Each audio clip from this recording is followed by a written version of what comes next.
India today group और axis माई India का exit poll सामने आ चुका है। सबसे सटीक पोल माने जाने वाला जो एग्जिट पोल इस पूरे ग्रुप का है, और इस पर हमसे बात करने के लिए मौजूद है हार्दिक पटेल। हार्दिक भाई, भारी बहुमत से बीजेपी को एक बार फिर से जीत हासिल हुई एग्जिट पोल में। 130 से लेके 150 सीट दिखा रही है बीजेपी को गुजरात में। एक रैली थी जिसमें हम भी पीएम साहब के साथ उस रैली के स्टेज पे थे, तो उन्होंने एक शब्द कहा था कि ये चुनाव सामान्य नहीं है, ये चुनाव का परिणाम आने वाले 20 साल का गुजरात का भविष्य तय करेगा। और ये सर्वे भी यही कहता है कि आने वाले 20 साल का भविष्य इस सर्वे से तय हो रहा है। निश्चित रूप से गुजरात की जनता ने भारी मतदान किया है भारतीय जनता पार्टी के पक्ष में, और ये जो मतदान है वो भरोसे का मतदान है। समाधान के साथ साथ इस राज्य में, विकास के साथ साथ इस राज्य में शांति और सलामती जो स्थापित हुई है, उसके कारण ये मतदान हुआ है। और इसीलिए आज एक बार फिर गुजरात में भारतीय जनता पार्टी की जो सरकार बन रही है, हम मतदाताओं का भी आभार व्यक्त करते हैं कि मतदाता, एक तरफ मीडिया कहती है, एक तरफ विपक्षी दल कहते हैं कि एंटी इनकम्बेंसी है, लेकिन गुजरात में हर वक्त गुजरात की जनता का सहयोग भारतीय जनता पार्टी इनकी सत्ता के साथ रहा है। तो निश्चित रूप से हम जनता का भी आभार व्यक्त करेंगे, और 8 तारीख को जब परिणाम आएगा तो एक बार फिर यही सटीक आंकड़े आपको सामने मिलेंगे।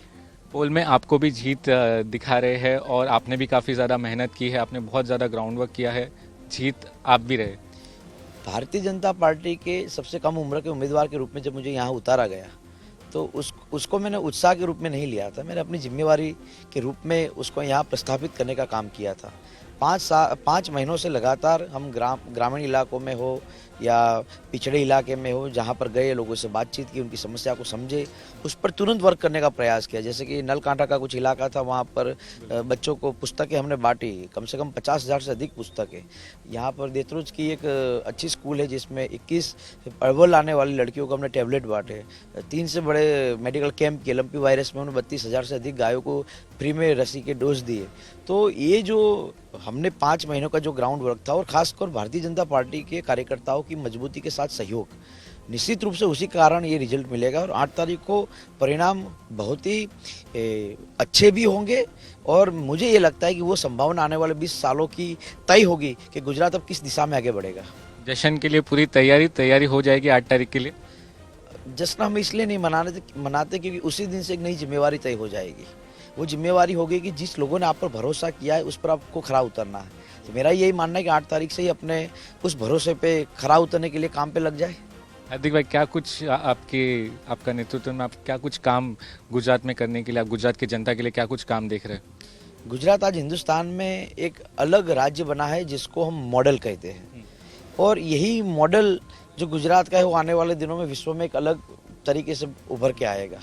उसी प्रकार मैं अपनी तहसील में, चाहे विरमगांव हो, मांडल हो, देतरोज हो, उसको गुजरात का सबसे बेहतर और अच्छा मॉडल वाला तहसील बनाना चाहता हूँ, ताकि कोई आए मेरे तहसील में कहे कि यार 28 साल के लड़के ने अपने तहसील के लिए गजब का काम किया है। और भारतीय जनता पार्टी और उसका शीर्ष नेतृत्व लगातार ये चाहता है कि सरकारी योजना ग्रामीण स्तर पर लोगों तक पहुँचे। चाहे आयुष्मान भारत की बात हो, अब हमारी सरकार ने कहा इस मैनिफेस्टो में कि अभी तक 5 लाख रुपए की हम मर्यादा रखे थे आयुष्मान कार्ड में, जिसमें आप फ्री की सारवार कर सकते हैं 5 लाख तक। लेकिन चुनाव में अगर फिर से हम जीतेंगे तो 10 लाख तक की उस सारवार को करेंगे। तो उसके कारण गरीब लोगों को काफ़ी फायदा मिलता है। 2,000 रुपये किसानों को मिलते हैं, समय पर बिजली मिलती है, किसानों को फ्री में पानी मिलता है सिंचाई का। तो यही काम है जिसको ग्रामीण स्तर तक पहुँचाना है, और मजबूती से। कांग्रेस की अगर जो बात करें, 16 से 30 में सिमट रही है, बहुत ही खराब प्रदर्शन। मैंने पहले भी कहा था कि गुजरात की जनता उसको विपक्ष की भूमिका में भी नहीं देखना चाहती। अगर जब आप किसी से रिश्ता बनाते तो निभा तो जाने। गुजरात की जनता ने उनको विपक्ष की भूमिका में बिठाया था, तो विपक्ष की भूमिका में उन्होंने क्या काम किया? जो काम कर रहे थे वो तो आंदोलन की भूमिका में नौजवान कर रहे थे, जिसका फायदा उनको मिल रहा था। उन्होंने क्या किया 5 साल में? नहीं किया, इसलिए तो इस भूमिका में वो आकर खड़े हो गए। आप और आप जैसे काफी लोग जो छोड़ के गए, उससे भारी नुकसान हुआ है कांग्रेस को। हम जैसे नहीं, लेकिन बहुत सारे लोग।